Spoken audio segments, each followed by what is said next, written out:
Assalamualaikum warahmatullahi wabarakatuh. Berjumpa lagi dengan kami di channel Guru Bangor. Ikuti kisah-kisah para aulia dan ulama-ulama dan perjalanan-perjalanan ziarah kami di channel kami. Dan jangan lupa tekan subscribe dan like untuk membantu perkembangan channel kami selanjutnya. Assalamualaikum warahmatullahi wabarakatuh.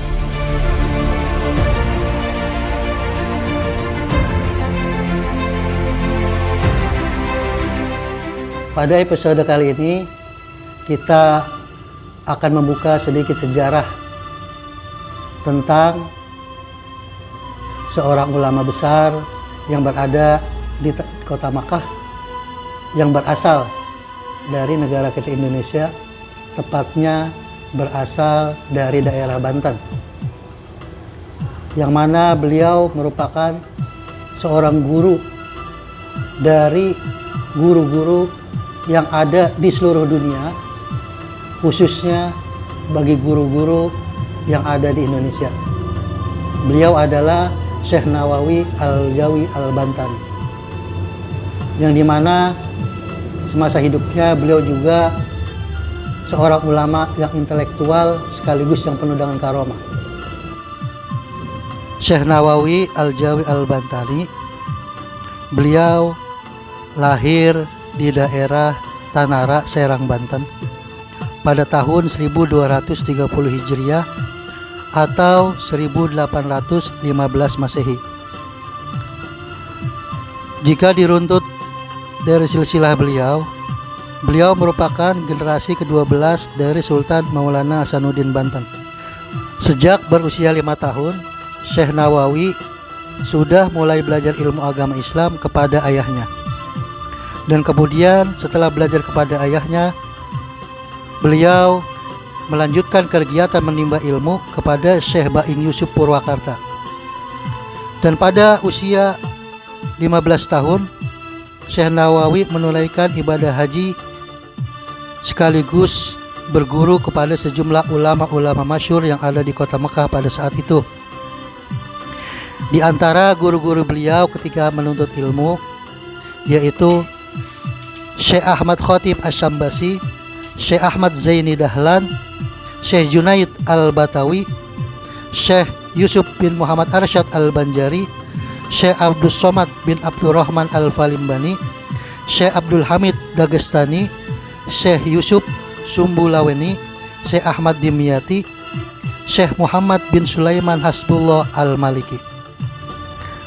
Dikarenakan kecerdasan, keintelektualan, dan ketokohan Syekh Nawawi Al-Bantani ketika itu, sehingga beliau diangkat menjadi Imam Masjidil Haram dan dibolehkan untuk mengajar di sekitar serambi Masjidil Haram, sehingga para murid yang ada di penjuru dunia, tidak terkecuali yang ada di Indonesia, memilih belajar dan berguru kepada Syekh Nawawi Al-Bantani. Di antara ulama-ulama di Indonesia yang berpengaruh yang pernah belajar kepada beliau yaitu Syekh Muhammad Mahfud At-Tarmasi, Syekh Khalil Al-Bangkalani Madura, Syekh Tubagus Ahmad Bakri As-Sampuri, Syekh Tubagus Muhammad Asnawi Al-Bantani Caringin,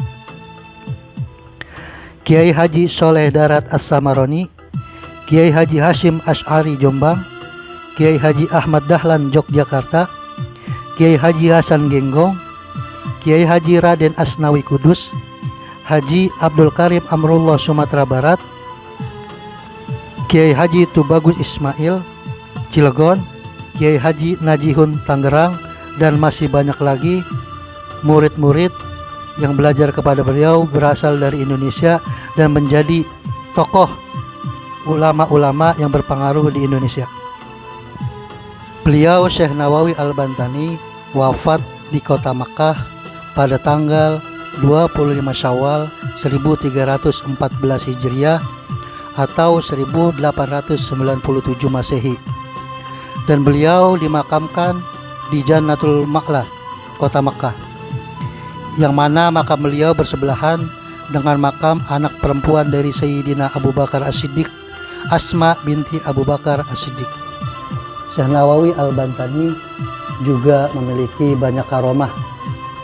Di antara karomahnya yaitu ketika beliau di malam hari di dalam perjalanan berada di punggung unta. Beliau ketika itu mengendarai unta, sehingga pada malam itu suasana sangat gelap karena tidak ada lampu penerangan seperti sekarang. Akan tetapi ketika pada saat itu beliau di otaknya sedang ada inspirasi untuk menulis sebuah kitab, sehingga beliau kebingungan bagaimana caranya sedangkan kondisi dalam keadaan gelap gulita. Akhirnya beliau berdoa kepada Allah Subhanahu wa Ta'ala, sudi kiranya Allah memberikan pertolongan dengan memberikan cahaya yang berasal dari jari telunjuk tangan kirinya, sehingga ketika beliau selesai berdoa, Allah Subhanahu wa Ta'ala mengabulkan doa beliau dan beliau menulis di atas punggung unta itu dengan tangan kanannya digunakan untuk menulis dan jari tangan kirinya, jari telunjuknya mengeluarkan cahaya berkat karomah beliau yang berdoa sebelumnya kepada Allah Subhanahu wa Ta'ala, sehingga terciptalah ketika itu sebuah kitab yang bernama Maraqi al-Ubudiyah. Walaupun beliau berkorban sehingga tangan jari telunjuk tangan kirinya cacat, berbekas, tidak hilang setelah mengeluarkan cahaya tersebut.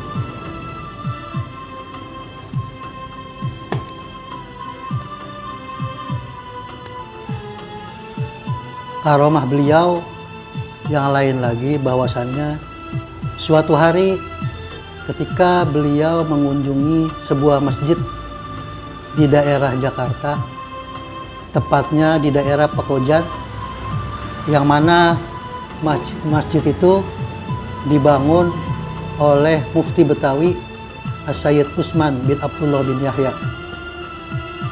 Ketika beliau Syekh Nawawi yang masih remaja itu datang ke Masjid Pekojan, beliau melihat bahwa arah kiblat yang ada di masjid itu tidak tepat. Lantas beliau menanyakan hal tersebut kepada Habib Utsman bin Yahya. Akan tetapi Sayyid Utsman bin Yahya bersikeras bahwasannya kiblat tersebut sudah benar, sehingga terjadilah diskusi di antara keduanya. Dikarenakan tidak ada titik temu dalam diskusi antara keduanya, maka Syekh Nawawi Al-Bantani yang masih remaja itu menarik lengan baju Sayyid Utsman bin Yahya, dan kemudian beliau berkata kepada Habib Utsman, "Lihatlah Sayyidi, itulah Ka'bah, tempat kiblat kita. Lihat dan perhatikanlah. Tidakkah Ka'bah itu terlihat amat jelas? Sementara kiblat masjid ini agak ke kiri, maka perlulah kiblatnya digeser ke kanan agar tepat menghadap ke arah Ka'bah." Kemudian Sayyid Utsman bin Yahya termangu, tertegun melihat anak yang masih remaja yang bertubuh kecil itu sudah tampak nur basyariahnya, sehingga dengan penuh hormat dan takzim Habib Utsman bin Yahya memeluk Syekh Nawawi Al-Bantani, sehingga sampai saat ini di Masjid Pekojan arah kiblatnya bergeser, tidak sesuai dengan aslinya. Itulah sekilas perjalanan kisah sejarah dari Syekh Nawawi Al-Jawi Al-Bantani rahimahullahu ta'ala wa nafa'ana bi ulumihi. Semoga kita mendapat barokahnya, mendapat manfaat dari kebaikan beliau, dan bisa diakui sebagai salah satu dari murid-murid beliau, baik melalui kisah-kisah beliau maupun dari karya-karya beliau yang kita pelajari. Al-Fatihah. A'udzubillahi minasyaitonir rajim. Bismillahirrahmanirrahim. Alhamdulillahirabbil alamin arrahmanir rahim maliki yaumiddin. Iyyaka na'budu wa iyyaka nasta'in. Ihdinas siratal mustaqim. Shiratal ladzina an'amta 'alaihim ghairil maghdubi 'alaihim waladdallin. Amin amin ya rabbal alamin. Ikuti episode selanjutnya tentang sejarah ulama-ulama maupun perjalanan ziarah-ziarah religi kami di channel Guru Bangor. Assalamualaikum warahmatullahi wabarakatuh.